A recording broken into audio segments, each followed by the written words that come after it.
ताहिर जावेद साहब, मुझे याद पड़ता है पिछले साल 2025 में गालिबन अप्रैल 2021 से 2024 तक जेडी वैंस भारत में मौजूद थे। एक साल के बाद, अप्रैल ही है, गालिबन तारीख आगे पीछे है, आज हम 11 को गुफ्तगू कर रहे हैं, जेडी वैंस पाकिस्तान में मौजूद हैं। ज़ाहिर है big change in a year, लेकिन आप कैसे देख रहे हैं ये जो दो इनिशियल शराइत हैं? क्या डोनाल्ड ट्रंप साहब ने जिस नीयत के साथ जेडी वैंस को भेजा है, उनको की रोल की जिम्मेदारी दी गई है और वो की मैन भी हैं, क्या ये प्रॉबेबली दोनों शराइत पेशगी मान ली जाएंगी?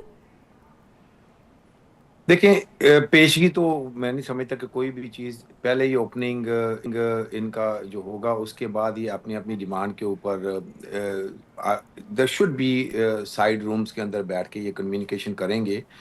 देखिए, सैंक्शंस जो उठाना है, मैं समझता हूँ कि शायद इसके ऊपर इतना बड़ा इशू अमेरिका को ना हो सैंक्शन उठाने के ऊपर। ठीक है। जहाँ तक इनके एसेट्स की मुंजमद है उसके ऊपर शायद मरहलावार, या क्योंकि फिर उसके बाद आपके पास कोई लेवरेज, ये एक लेवरेज के तौर पे शायद उसको ना उठाएं, ना दें, वापस करें या उसके ऊपर अनफ्रीज ना करें।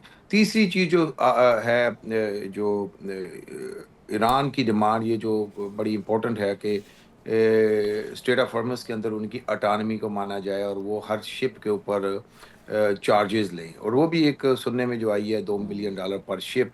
ये बड़ा अनरीजनेबल है। आप इसमें जैसे आप खोलने के बाद इकानमी को बूस्ट करने की बात कर रहे हैं, तो फिर बहुत सारी चीज़ों को आप इस एरिया में आने से या निकलने से भी रोकने की कोशिश करेंगे कि हर हर शिप के ऊपर $2 मिलियन लेना, अगर शिप की प्राइस ऊपर पूरे कार्गो की प्राइस का ये 10% बन रहा होगा, तो देन यू गॉट 10% इन्फ्लेशन। तो ये इसकी डिटेलिंग देखनी पड़ेगी। फिर उसके बाद ये भी है कि अगर आज 100% अटानमी ईरान की दुनिया मान लेती है अब इसके ऊपर, स्टेट ऑफ हॉर्मस पे, इसके पीछे 3 से 4 और जगह हैं जहाँ पे लोग अपना क्लेम लेकर के आ जाएंगे। देन मैं इसके बिल्कुल 100% खिलाफ नहीं हूँ, लेकिन इसका एक, फिर इनको एक नया इंटरनेशनल रूल्स बनाने पड़ेंगे जिसके तहत ये सारी जगह पे ऊपर फिर एक जो एक बड़ा फैसला, अदर देन दैट, अगर इसको किसी इस तरीके से ले लिया जाए कि जी ईरान के अंदर जो तबाही हुई है उसकी एक फीस है जो एक सर्टन अमाउंट तक चलेगी और उसके बाद ये खत्म हो जाएगी, जो बहुत जगहों पे इस तरह मामला होते रहे। तो ये डिटेलिंग जो होगी ना, वर्डिंग जो होगी, उसके लिए तो ये बैठे हैं ना, तो वो बहुत सारी चीज़ें देखनी पड़ेंगी। मैं, और फिर न्यूक्लियर जो है मामलात, उसके ऊपर जो मैं समझता हूँ कि जंग से पहले ओबामा के टाइम पे एक बेटर पोजीशन के ऊपर हम लोग थे, और जहाँ पे अगर अगर कोई मूवमेंट करता भी है ईरान, तो ईरान को तकरीबन 3 महीने से साल का वक्फा लगता है होता इनरिच करने के लिए। लेकिन आज हमें किसी को ये स्टेटस ही नहीं पता कि वो कहाँ पे है, तो उसको वापस जो एक रेगुलेट करना पड़ेगा उन चीज़ों को, जो शायद ईरान रेडी भी है उसको करने के लिए कि वो वापस उसी लेकिन पॉइंट पे चला यूरेनियम जाए के जिस ऊपर तो पॉइंट। लास्ट टाइम जून में जब हमला किया था ईरान पर, तो तब भी कह दिया था कि हमने B2 बम गिराकर पूरा मुकम्मल तौर पे तबाह कर दिया है। फिर उसके बाद जब अभी रिसेंटली ये जंग जारी हुई, तब भी ये दावा किया गया कि we have done it in a very beautiful way, और उनके पास कोई यूरेनियम अफजूदगी का कोई अब चारा नहीं है। बट लिमिटेशन की आपने बात की, limitation is very important to Iran as well. तो ईरान ने ये तो नहीं कहा इनिशियली कि ज़्यादा यूरेनियम की अफजूदगी की तरफ जाएगा, बट लिमिटेशन की बात की है। सिंस पहले वाले जो मुज़ाकरात थे वो इजराइल ने सबूताज कर दिए। इसमें जो लबनान है वो एक इशू भी बन सकता है, क्योंकि जो इसराइल की तरफ से एक परमानेंट प्रेशर रहेगा अमेरिका के ऊपर के लबनान को हिस्सा अभी, क्योंकि ये कम्युनिकेशन तो जैरेड कुशनर की एक रीज़न है ना वहाँ बैठने की, कि वो तो तीसरी जो पार्टी है उसको वहाँ से कनेक्ट करेगा बैठ के और हर चीज़ के ऊपर। तो ये ऐसा नहीं है कि ये मतलब बहुत सारी चीज़ें, मैं समझता हूँ कि एकदम तो नहीं, ये 2-3 दिन का काम मिनिमम नज़र आ रहा है। ठीक है। और अगर उससे पहले हो जाता तो it will be a very big surprise. बहुत कुछ निगोशिएशंस, ये आप दुनिया की, जैसे आपने इंपॉर्टेंस की बात की, आप दुनिया की तीसरी आलमी जंग को रोकने जा रहे हैं, आप दुनिया की इकानमी को तबाही की तरफ जाने से रोक रहे हैं, आप दुनिया की स्टॉक मार्केट के क्रैश को रोकने जा रहे हैं। ये so much is a very important 2-3 days, और इसको इसी तरीके से एकदम जल्दी में या कोई मामला देखा ही ना जाए। इसको आप कम से कम 2 दिन का तो टाइम लगेगा खुलने में कि ये कहाँ पे जाके बैठेगी। अच्छा, to me just answer one quick question, और वो ये है कि जब गालिबन 12-13 फरवरी को वाशिंगटन के अंदर ये डिसीजन हो रहा था जिस मीटिंग में कि whether we should impose a war on Iran and how and when, तो उसमें JD Vance was not invited. तो हाउ कम कि ट्रम्प साहब ने पहले ये बयान दिया कि he is not going to Pakistan, then he is in Pakistan while he was not invited to that very important meeting?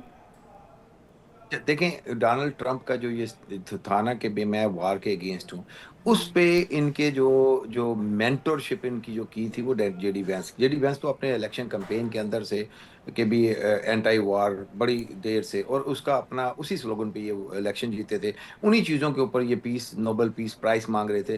तो ये बहुत सारी चीज़ें जो थी, और उसके अंदर ऑब्वियसली यानी जैसे आप कहना चाह रहे हैं कि ट्रम्प साहब की जो वॉर मॉन्गरिंग वाली सोच है उससे जेडी वैंस इख्तलाफ करते हैं, डिस्टेंस वो खुल्लम खुला करते हैं? डिस्टेंस नहीं, खुल्लम खुला तो नहीं कर सकते। प्रेसिडेंट ट्रम्प के सामने कोई बंदा खुल्लम खुला कुछ नहीं कर सकता, ठीक है। लेकिन डिस्टेंस करते हैं ना। आप देखेंगे जैसे बाकी के लोग उनके, जैसे वो शेर बोलने के बाद वाह वाह वाह, तो ये इन्होंने वाह वाह वाला कहानी की नहीं अभी तक।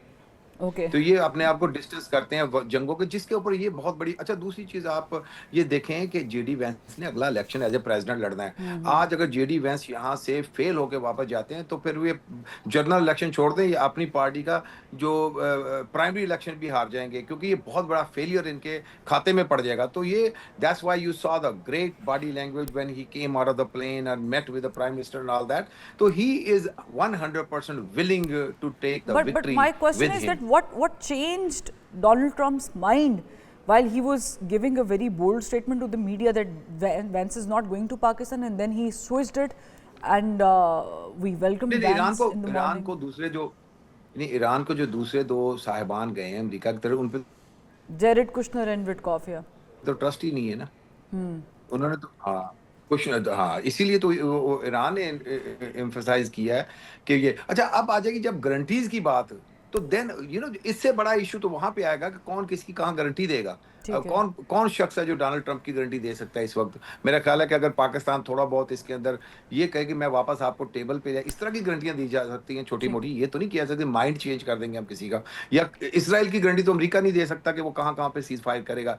तो बेसिकली ईरान को, मैं बार बार कहता हूँ, बिगेस्ट बेनिफिशियरी यहाँ से जो निकल के जाएगा वो ईरान होगा। इसलिए सबसे बड़ा दिल भी ईरान को रखना पड़ेगा, सबसे ज्यादा ये जो फ्लेक्सिबिलिटी भी ईरान को दिखानी पड़ेगी। और अगर ये ऐसा हो जाता है तो ईरान को अगर 10 साल मिल जाते हैं, मैंने पहले भी ये बात कही है कि ईरान को सुलह हदैबिया वाला माइंड लेकर टेबल पे बैठना चाहिए। उनको क्या चाहिए? उनको पीस चाहिए, उनको प्रॉस्पेरिटी के लिए कोई टाइम मिलना चाहिए। वो अपने, उनके पास रिसोर्सेज है, वो अपना मामला खुद कर लेंगे। तो ये जो फ्यूचरिस्टिक ये वार्स की थ्रेट से बाहर आके उनको अपने काम करने की इजाजत दी जाए, तो ये कौम 10 साल के अंदर अंदर बहुत अच्छी जगह पे पहुंच जाएगी। तो उसको करने के लिए आज उस कोई ना कोई डिसीजन इनको लेकर उठना पड़ेगा। यहाँ से किसी जगह पे टाइम बार करना पड़ेगा, किसी जगह पे छोड़ना पड़ेगा, किसी चीज को मनवा भी सकते हैं ये जाकर के। ये 3 4 5 डिफरेंट तरीके से हर इशू को देखने के बाद एक जगह पे आप पहुंचेंगे। ये नहीं हो सकता कि give me this or I go back home, either party. इसी तरह ये जो अमेरिका भी इस पोजीशन में नहीं है कि वो ये अमेरिका तो यकीन करें जो भी डील अमेरिका बना करके उठ के आएगा ना, वो डील उस दौर से जो ओबामा के टाइम में थे उससे कम ही होगी। ठीक तो है। ये ऐसा कुछ नहीं इम्पोर्टेंट कि चीज़ अमेरिका ये कि अगर वाइस प्रेसिडेंट पहुंचे हैं, और जैसा कि आपने कहा कि ईरान की डिमांड थी विच वाज वेरी क्लियर, क्योंकि इससे पहले जो ओमान की मीडिएशन में मुज़ाकरात हो रहे थे जिसको इज़राइल ने जो है सबूताज किया, उसमें कुशनर और विटकॉफ ऑलरेडी मौजूद थे और ईरान को ज़ाहिर है कि इख्तलाफ भी था। इसलिए स्टेटमेंट दी गई थी कि अमेरिका फ़र्स्ट वाला फार्मूला जो है वो हम सामने रखेंगे, नॉट इज़राइल फर्स्ट वाला। और हमने देखा भी है कि ट्रम्प साहब जो हैं उन्होंने खासी थोड़ी बहुत तब्दीली भी की है, ऑल्दो उनके अभी भी कुछ बयानात जो हैं वो ऊपर नीचे आ रहे हैं, ख़ास करके स्ट्रेट ऑफ हॉर्मूज़ को लेकर वो काफ़ी ज़्यादा डिस्परेशन का शिकार लगते हैं या फिर दोबारा से वॉर शुरू करने के ऊपर। लेकिन टू सम एक्सटेंट आ जाना बैठ जाना, it is a win win situation for both countries.